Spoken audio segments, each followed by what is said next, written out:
तो आज मैं डॉक्टर शहलानाज आप सबको चेस्ट पेन यानी कि छाती में दर्द के बारे में बताना चाहती हूँ। दोस्तों यहाँ पर एक सवाल आता है कि क्या छाती में दर्द सिर्फ हार्ट की प्रॉब्लम के से रिलेटेड होता है।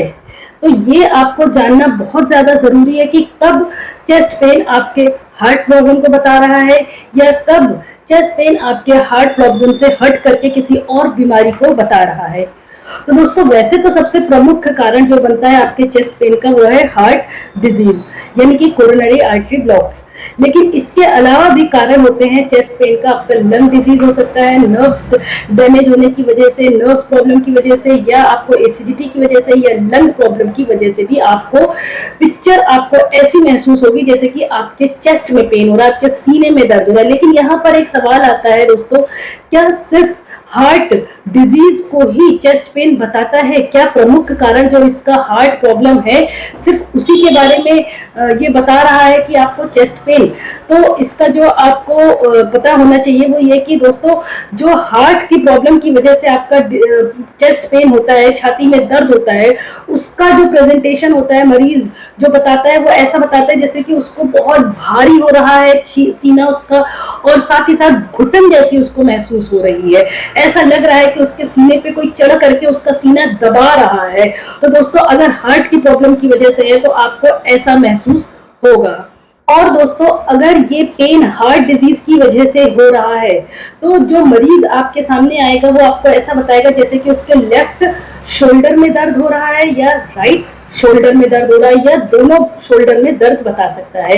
लेफ्ट चेस्ट में पेन बताएगा या राइट में बताएगा या सेंटर में भी बता सकता है या दोनों साइड बता सकता है।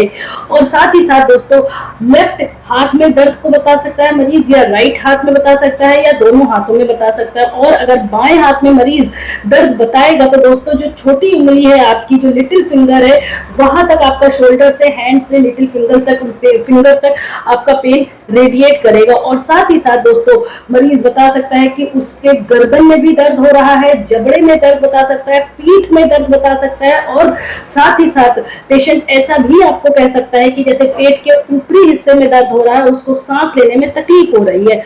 तो दोस्तों ये एक कंफ्यूजिंग सिम्टम बताता है पेशेंट की, आप उसको कंफ्यूज हो जाते हो कि ये पेन आपका एसिडिटी की वजह से हो रहा है या हार्ट की प्रॉब्लम की वजह से पेन हो रहा है मरीज को।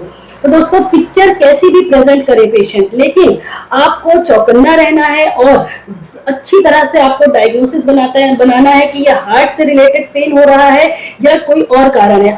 और अगर दोस्तों मरीज डायबिटिक है पहले से ही तो उसकी जो पिक्चर होगी यानी कि जो वो लक्षण आपको बताएगा, प्रेजेंट करेगा, वो बिल्कुल अलग बताएगा। वो आपको ना सीने में दर्द नहीं बताएगा, हाथों में दर्द भी नहीं बताएगा। उसका पिक्चर ऐसा होगा कि उसके पेट के ऊपरी हिस्से में दर्द हो रहा है और साथ ही साथ उसको सांस लेने में तकलीफ हो रही है। तो दोस्तों यहाँ पर आप कंफ्यूज हो सकते हो एसिडिटी से। तो इसके लिए दोस्तों आपको बहुत ही ज्यादा चौकन्ना रहना है और अच्छे से डिटेल्ड हिस्ट्री पेशेंट की जरूर लेनी है। अच्छा एक चीज यहाँ पे और आपको बताना चाहती हूँ दोस्तों, जो हार्ट से रिलेटेड हार्ट यानी कि कोरोनरी आर्टरी ब्लॉक होने की वजह से धीरे धीरे अगर ब्लॉकेज हो रहा है, उसकी वजह से अगर चेस्ट पेन हो रहा है पेशेंट को, तो दोस्तों पेशेंट आपको ऐसी हिस्ट्री देगा जिसमें कि ये कहेगा कि वो थोड़ा सा भी भारी काम करता है, जीने पे चढ़ता है या कुछ एक्सर्शन वाला हेवी वर्क कर रहा है या एक्सरसाइज वगैरह कर रहा है, तो उस समय उसका जो पेन होता है वो बढ़ जाता है। और अगर वो रेस्ट कर लेता है तो पेन भी धीरे धीरे करके कम हो जाता है और खत्म हो जाता है। लेकिन इसका उल्टा अगर एसिडिटी, गैस्ट्राइटिस या किसी और बीमारी की वजह से पेशेंट पेन बता रहा है, मस्कुलर या तो फिर आपका लंग प्रॉब्लम की वजह से, तो उसकी जो हिस्ट्री होगी वो इसकी एकदम उल्टी होगी, मींस ऑपोजिट होगा। मींस पेशेंट कहेगा कि जब वो कुछ काम करता है तो उसको पेन नहीं होता है, उसको रिलीफ मिलता है, लेकिन जब वो रिलैक्स करता है यानी कि आराम करता है तो उसको पेन होना शुरू हो जाता है और पेन धीरे धीरे करके बढ़ना शुरू हो जाता है।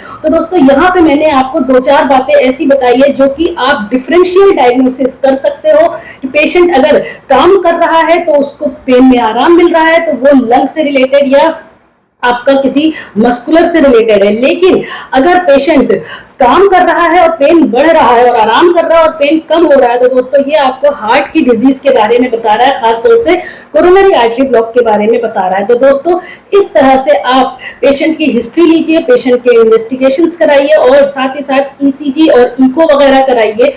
पेशेंट को बहुत अच्छे से एग्जामिन करिए और काउंसिल करिए अच्छे से पेशेंट को। दोस्तों उम्मीद करती हूँ आपको समझ में आया होगा कि चेस्ट पेन किस चीज को बताता है और कब किस तरह की बीमारी में आपको किस तरह से डॉक्टर को अपनी पूरी हिस्ट्री देनी चाहिए। दोस्तों अगर ये वीडियो आपके थोड़ा भी काम आई हो तो जरूर इसको शेयर करें और मेरी इस वीडियो को लाइक करें, मेरे चैनल को सब्सक्राइब करें। Thank you.